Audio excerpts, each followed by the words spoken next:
Hey guys, welcome to Just Talk TV, and we're bringing you a very special episode right now. Today we're going to be talking about the El Clasico preview, the outlook of Real Madrid going into this season, and what our thoughts are on the European Super League.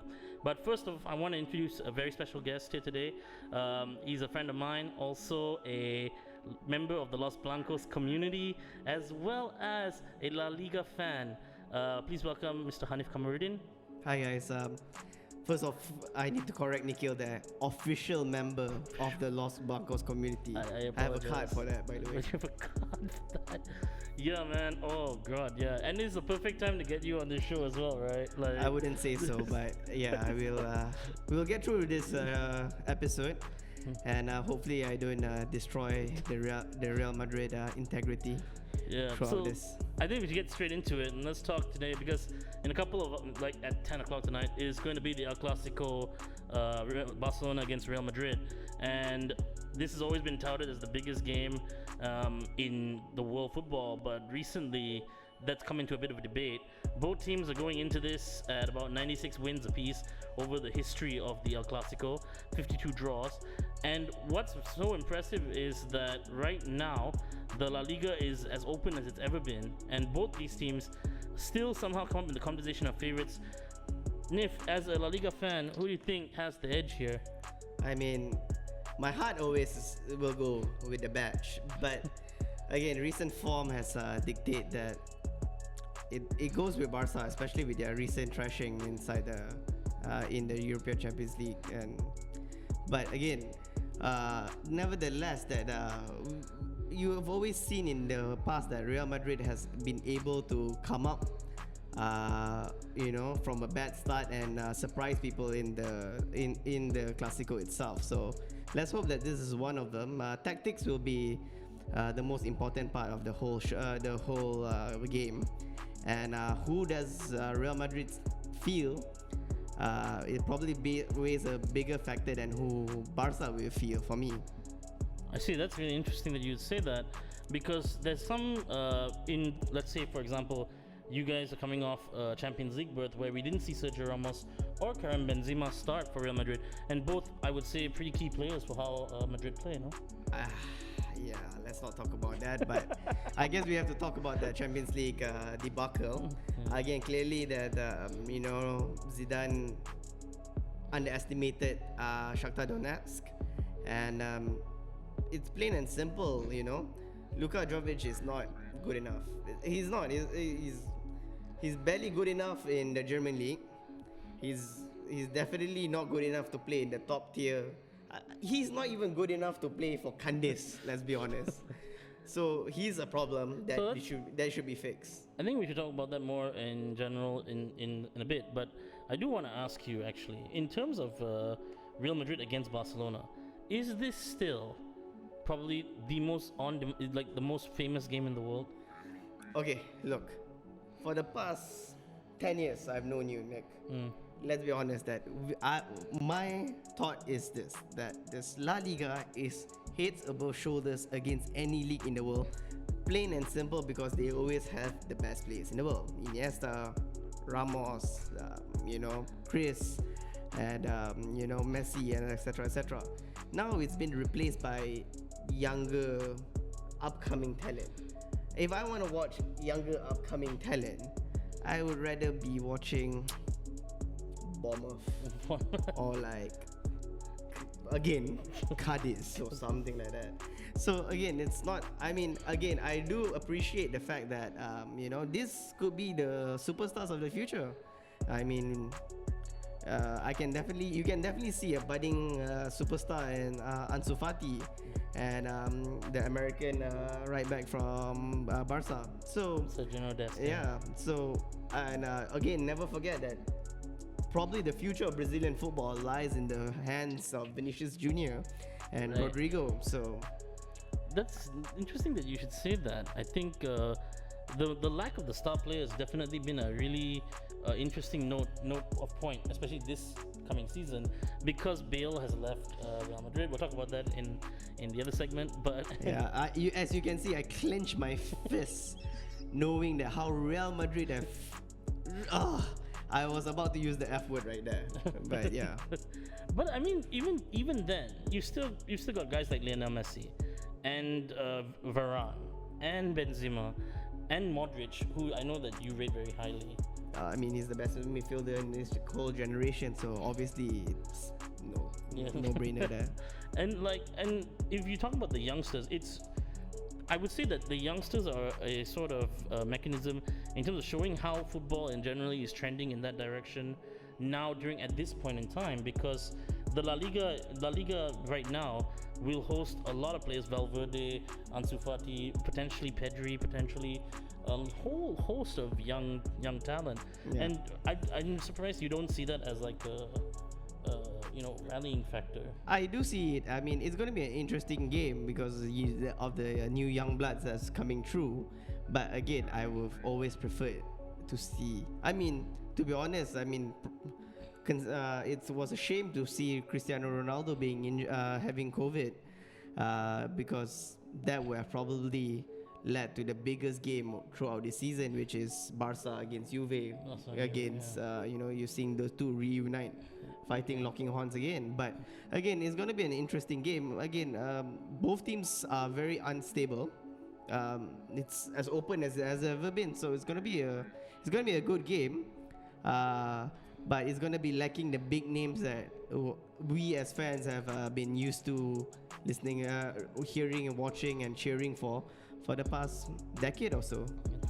This game will definitely be lacking a thing like Figo, Beckham, and Rivaldo, Neymar, all these kind of players, right? And I really do miss Neymar's diving. I really do. I really do. And it's playing in the Camp Nou, and you've known that I've been to the Camp Nou a few times, and I can tell you right now, as a Madridista, it's a shithole. It's their fans are rude, and they've never enjoyed us there. So it was, and considering but the thing is that it's going to be played in closed doors. Yeah. So no fans. That even makes this game even more equal as it is. I mean, if based on recent Real Madrid players who've talked about the Clasico and everyone saying that when they go to Camp Nou and they don't see when they see the fans there, the pressure is on them. So now without the fans, I mean, it's literally a no-sum game. I mean, it's very even as it is. I mean, even with as bad of a defense that Real Madrid has right now. So then, do you think maybe a game like this is built for a guy like, let's say, Lionel Messi to be the difference maker? I wouldn't say it's just Messi right now as it is. I mean, stats have shown that since Messi has declared for his departure from Barca, impending departure, he's definitely going off. I mean, that's given. But he has taken less dribbles, he has taken less shots, he's less effective. He's maybe not less effective, but less.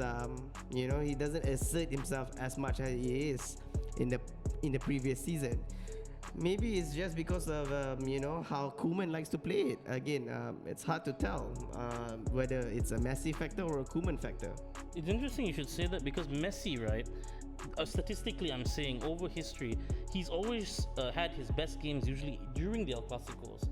So maybe is this the point where he switches on like that? Look. Okay, you cannot deny that Messi has pretty much had his fair share of goals in the Clasico. No doubt. But the simple matter is that Messi, as great as he is, the game is going to be win and loss in the midfield. And it's whether the fact that Real Madrid has the tactical ability and feel the right players. That's more important than anything else to stop Messi. I predict that if they do go with the Cruz, Casemiro, Modric lineup, they could be overrun by the young guns that they have right now in Barca. And in the midfield area at least. Yeah. The interesting thing you mentioned there is the tactical nuance. And over time, the El Clasico has featured a lot of great managers facing off against each other, especially the Mourinho-Pep matchups to be remembered. Even though Mourinho's tenure in Madrid was less than memorable. I think it's a success, by the way. Yeah. So there's He different. kicked it off. No. He kicked off the whole. He built the foundation. I mean, this is a whole different topic.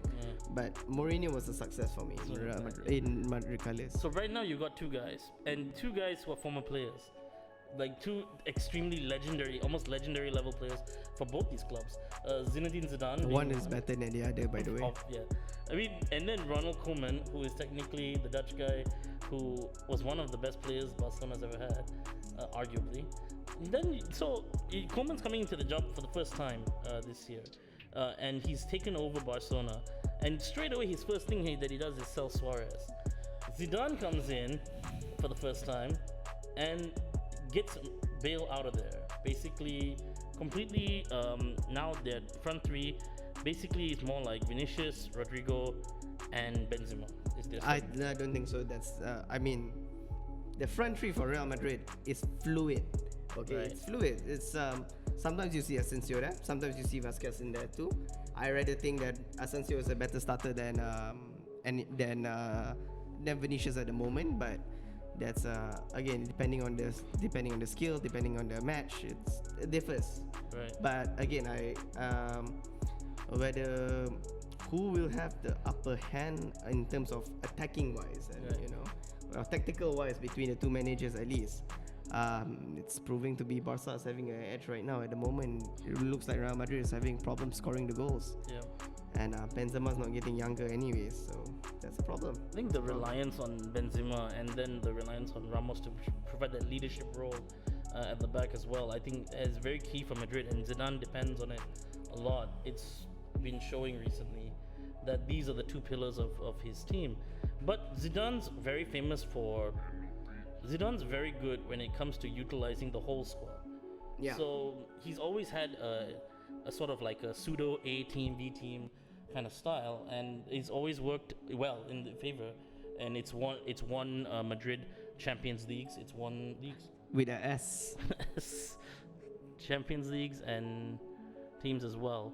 So I would say that the very important thing I would say, but how is Ronald Koeman going to manage his first Clasico? Because it's a different kind of game. I think.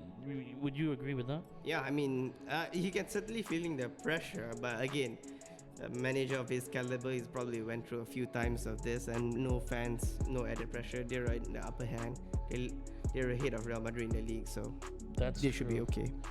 But the pressure is definitely on Zidane right now. I mean, there's sacking talks right now. That's the funny thing, because I've always thought that when Zidane came back, actually the form wise, the teams are not that different.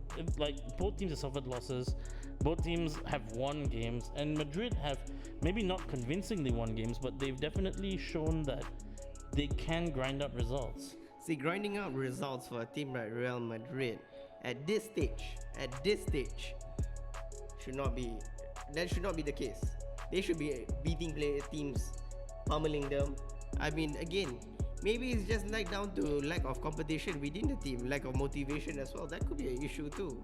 So yeah, that's a multitude of factors going to Real Madrid right now. Isco, for example, I think maybe he has overstayed his welcome, but that's really harsh on a guy who's been loyal to the Madristas, no? I mean, Isco should have gone first before Gareth Bale or like Cristiano Ronaldo should go. That's for sure. But again, I don't know. So then I come to the most simplest point. We all know that both these managers are quite skilled managers, but of course, the team lineup is going to dictate how this game goes. Yeah. So I'm going to assume that for Real Madrid, if I'm going to look at a key player, perhaps then you would say it will be someone like Modric, or would you say Ramos, or someone other than those two? No, Ramos is definitely crucial to the whole team, because at the end of the day, I mean, looks like Barca's gonna do Barca, which is they're gonna control possession as usual, and Madrid needs to hit them on the counter, or at least try their best to not be overplayed in the midfield. So as you can see in the Shakhtar Donetsk game, Rafael Varane, for all the things that we have given, he's the world champion. Nick, think about it. Rafael Varane was a world champion, got defeated by Shakhtar Donetsk, who had what 7, 8, 9 players that was down Tested because for COVID, they yeah. tested positive for COVID. Yeah. So Rafael Varane looks great only when he has that commanding figure in front of him. He does all the dirty work that Sergio Ramos doesn't do. Basically, when Sergio Ramos marauds in front and scores all the goals. So again, Sergio Ramos' leadership is crucial. But the second person is like is obviously Benzema, where we need him to be on form, and he likes the Clasico. So there's no problem there. Then the third person will be Toni Kroos. Yeah, I mean, when he has a good game, the whole team has a good game. In the Barca side, let's be honest, I mean, they really need. I mean, their back four has been quite solid these days. Actually, I hate to say it, Gerard Piqué is looking like he's having a renaissance here. Gerard Piqué, among all people, is having a renaissance. Except for the red card that he got in the Ferencvaros game. I mean, that's a whole different story. I mean, he'll be there for the Clasico. Yeah. But like Langlet, has been phenomenal for them as well. And so, but in terms of like who's important for them, it's definitely, I mean, Frankie is crucial to the whole team. And the X factor is the Coutinho factor, because they don't know how to play against Coutinho. I was going to say that in Barcelona's case, I think the key player for Barcelona, other than Lionel Messi, who is obviously his own enigma, is going to be Coutinho, and how they work with Ansu Fati. Yeah. I think that's going to be so crucial, because Coutinho's having a really great return back into the La Liga with Barcelona, and it's showing that he's fluid. He's more fluid. He's more bought into the system. I think, especially with a guy like Koeman, who's a new manager, he feels like he has something that he can prove with this new manager. Whereas in previous managers, maybe he didn't feel that way. I think. Like, okay, I mean, the simple fact of the matter is that when you see Barca games, because the multitude of attacking options that they have, they're leaving for Coutinho open. Bloody hell, man! If like that was the Premier League, he probably would be the top scorer right now. But that's why people sometimes overlook Coutinho, because stature-wise, he moves along with the ball. Sometimes his off-the-ball movement is quite decent. And then you talk about his ball control, and he gets the ball like he just needs 2 touches. He can put it in the back of the net. He's always had that danger about him, but he was struggling when he first came to Barcelona. I think very much because people were looking to him to be a focal point of that team. Yeah, I mean they expect him to be an Andres Iniesta. Yeah, the expectation was that, and I think that's a bit unfair for someone like Coutinho. No, I mean it's the same. With Barca, they've always tried to cookie cut all the players that they've tried to replace. Oh, who should we replace Xavi with? Oh, let's bring Cesc Fabregas. I'm like, come on, man. They're 2 different types of players, and And then they got Pjanic as well. Yeah, I mean, Pjanic has looked bloody decent, man. Bloody decent. Yeah, the guy's always been a very skilled. No, I mean, he was great for Juve as well. But for the idea to replace Arthur, young, 20-ish, budding midfielder, who couldn't even get a game for Juve these days, is now like he's not doing very, very well for him. And replaced it with Pjanic, and no wonder Cristiano Ronaldo was unhappy with the transfer. I mean, he probably thought when Cristiano Ronaldo probably is thinking like they just sold their only good midfielder. But I mean, Aaron Ramsey is having a great career. Shout out to Aaron Ramsey. Yeah, definitely. Love you, Wales. Welsh pride right here. So now looking at this game, right? It's a key kickoff, and this game, I think pretty much you can say that the La Liga title could swing either way. But what do you think this game? How do you think this game is going to finish? Actually, in your opinion? I'll be happy with a draw, but looks like it's. I have to be honest. Most likely it will be a Barca win, probably 2-1, 2-2. That's the best result for me, 2-2. But again, I don't think Real Madrid has enough firepower to beat this newly formed, quite stabilized back four that Barca has created for themselves. And you know, I wish a defensively prone player like Danny Alves was around right now. That would really help. I do think that there's a lot of young players in Barcelona right now, especially in their starting lineup, and it's gonna for a lot of them, it's gonna be their first El Clasico. Yeah. And I think that my personal prediction for this game is that because they're all so young and they're experiencing for the first time, they're gonna find that Madrid's midfield is gonna dig deep. They're gonna defend and they're gonna hit on the counter a lot, like what you were saying just now. I do agree with that. And if Ramos and Benzema can shore up both sides of the pitch, I could easily see this being like a 2-0 win in Real Madrid's favor. 2-0. I mean, Barcelona could score. Yeah, okay, fine. 2-1 then. 2-1 win, just because I feel like Varane's pissed. Thibaut Courtois is playing quite good stuff right now. He looked like the only defender that was inside the whole bloody Shakhtar Donetsk game, by the way. Yeah. He looked like there was, for me, it was a 1-4-2 position formation because there was no 4 in Shakhtar Donetsk during the Shakhtar Donetsk That's game. why the 4 went missing.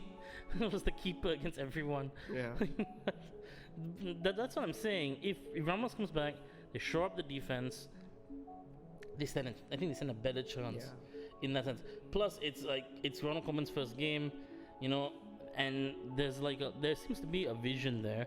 But whether or not he can take advantage, he's playing at home. The pressure is on them to take the game to Madrid, and that's when you can give Barcelona a bloody nose, because we don't know how they'll deal with opposition that is good at counter pressing and hitting them on the break every time. I think that a 2-1 result is something that's very possible in this game. It's possible. I mean, you cannot deny that